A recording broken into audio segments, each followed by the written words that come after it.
Si kweli, oily skin inahitaji moisturizer pia, kwani kukosekana kwa moisturizer husababisha ngozi kuzalisha mafuta mengi kwa ajili ya kufidia hali ya ukavu.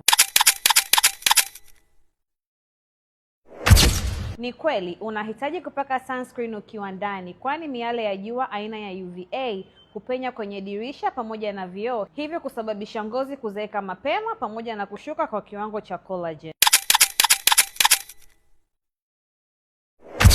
Si kweli, kuosha uso mara kwa mara kunasababisha uharibifu wa skin barrier, hivyo kupata muwasho na wekundu.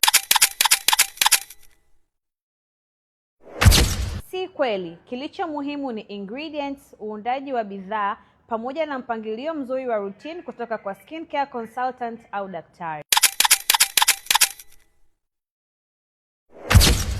Si kweli, kwani kufanya overexfoliation kunaharibu skin barrier na kuleta irritation na muwasho kila unapopaka product. I'm your partner in skin health, Dr. Lena from K Market.